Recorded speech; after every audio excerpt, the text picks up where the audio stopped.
So I have a quick, pretty easy exercise that you can do in your area that will help you master your craft at navigating through the wilderness. So I got my first point here. Dogs are loving it out here. It's a cool fall and brisk morning.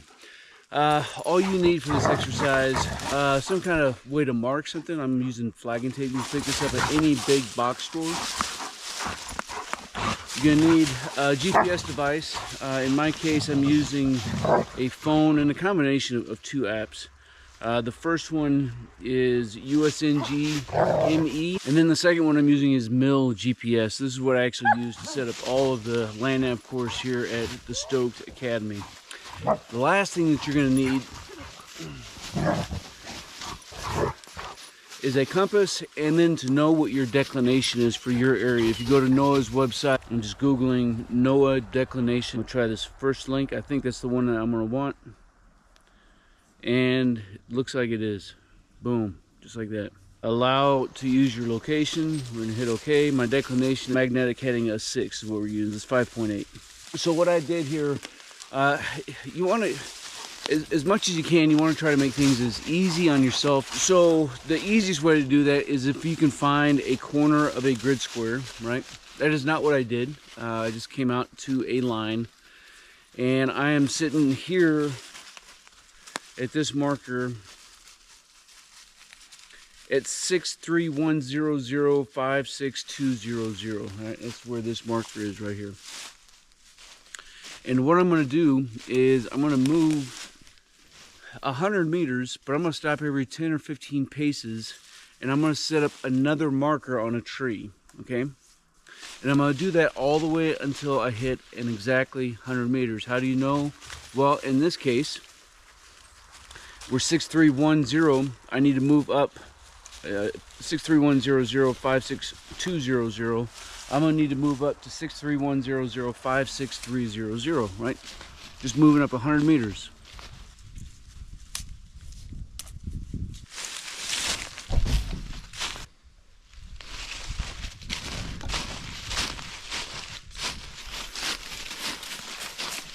So then my next one will be 632005630, and then back down to 631005630, and then back over to 631005620. Easy box. Every 10 or 15 paces or so, I'm going to take some flagging tape. I'm going to mark a tree. And then that way, as you get going using your compass,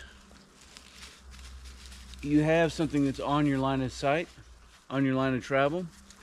You can make it harder. Like my actual pace count is only one every 100 meters. It actually ends up being a miniature land navigation course, right? You're moving out 100 meters, right face 100 meters, right face 100 meters, right face 100 meters back to the starting point. So you have this miniature land navigation course to help build some confidence before we go out into the actual course. But if you have somebody who's a little bit more inexperienced, maybe they're juniors, maybe they're scared, then having some markers set out on your line of travel is going to be good to go. Now, even though we moved basically due north, right? We moved grid north. You need to know what your declination is for your area. I can start to step it out, and now I'm going to keep track of my pace count for the first time during this exercise. 1, 2, 3, 4, 5, 6.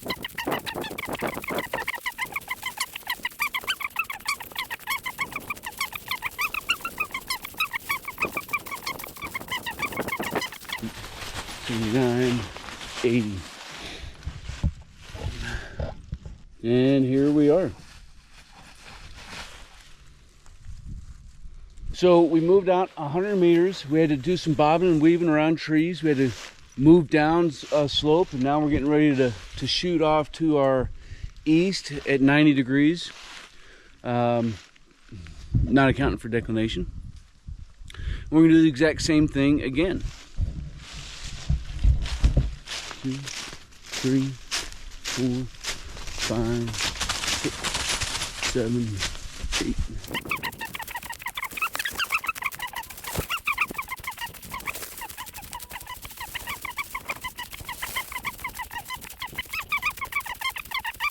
80, 81, 82, 83, 84, 85. 85. Again, a little bobbing, weaving, moving downhill, moving uphill.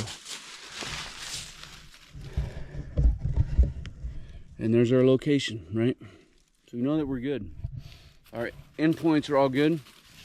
And so what we have is the ability to come out here and do some reconnaissance, right? We're proving our assumptions to be true. We're proving our pace count to be true. Now, this is not a pace count on flat ground. This is actually out here in the environment where we're operating. So on flat ground, my pace count is normally around 65. Out here was 80, almost 80, almost 90, right? But now I have two working assumptions. I can finish this whole box up, and now I have 4 pace counts that I can average out. So I have all the uphills, all the downhills, and the clothes that I'm wearing right now, and this daylight that we have. The clothes that you're wearing, unless you're moving over an incredibly long distance, is not going to be that huge of a difference, but the light will.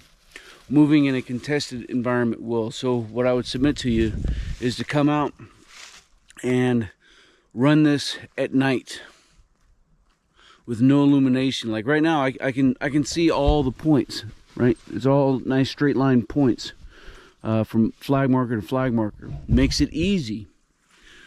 But if you're moving out here at night, it's going to be a whole lot different. If you're trying to be a little bit more methodical, it's going to be a whole lot more different, especially if you don't have these markers, which is why these next ones I'm not going to leave.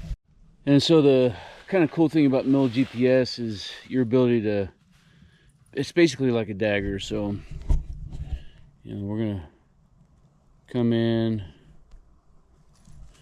and I'm going to save this location.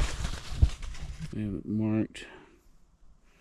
I'm going to overlays. Now we have that perfectly set. Let me go get the other one set up, and then I can update some of my print off sheets. We can come back out and come out at night, send them to this point, which is nice and easy because it's right off of my trail, and we can work to any of the points out here, right? And there you go, team. I'm gonna finish this up and spend some more time out here with the pups. But I hope this gets you the ability to be able to take something to your area that you can set up on your own with confidence, only needing a few things, right?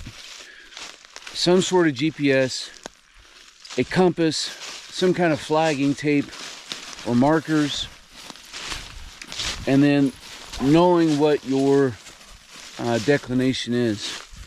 Now, over a course of 100 meters, here 5 degrees is not going to make that big of a difference if I didn't account for it. But depending on where you're at, you know, if you're up in the Pacific Northwest, you get close to 20 degrees. If you move 1,000 meters, you're going to be close to 300 meters off, right? It's just absolutely insane. But you can run these forwards, backwards, daytime, nighttime, with gear, no gear.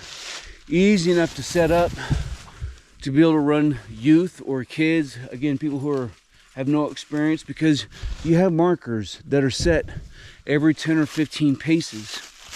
You can't get lost. And the more that you run it, the more that you're going to have a trail set up. But this is repeatable, so you could set this up in a park in your area. You could go set it up in a national forest a couple counties away. You could go set it up in another national forest where it's all nice and maybe it's a little bit flatter. You can set it up in the desert, right? You can set it up anywhere that you're at. And then that way you have your logbook, you have all your working assumptions about what you know your pace count to be. So why is that important? Why is it important to know what your pace count is and to be able to trust it? Because honestly, if I need to move up to this ridge line to set up a repeater. I don't need pace count because the ridge, the top of the ridge is where I'm going. Once I make it up and I can see all the way to the north side of the state and I can see about me, I know that I've gone far enough. That's using terrain association. But there's going to be times when you need to use dead reckoning. If I'm moving at night and maybe it is again, maybe I plotted a route to get up there at night. I can't simply do it in one bound from here to there, because depending on the illumination, I'm not going to be able to see very far at all, right? So I need to be able to plan a route that is going to break it up between here and there, and not necessarily so that I know when I get to the ridge. Again, once you get to the ridge and you start walking down, well, you know you've made it far enough. That said, there are spurs that come down off of that ridge, right? They're working down in this direction. So what's to keep you from finding a false ridge? I need to get to that ridge. It's a mile away. How can I get there? I need to be able to plot a route and be able to determine how far I'm traveling. And one of the ways, one of the most sure ways of doing that is by using a pace count. By knowing every 85, 90 steps that I take out here during the daytime is going to take me 100 meters. So that's why I need to come out here, and I need to do it at night. So I can plan a route with, for a mile, I'll probably set up 4 or 5 checkpoints that I can work to. That way I'm only moving only a few hundred meters at a time in a straight line. But then I'll know when I get up there. And there are some other ways of being able to use terrain association in with dead reckoning. But again, that's an example.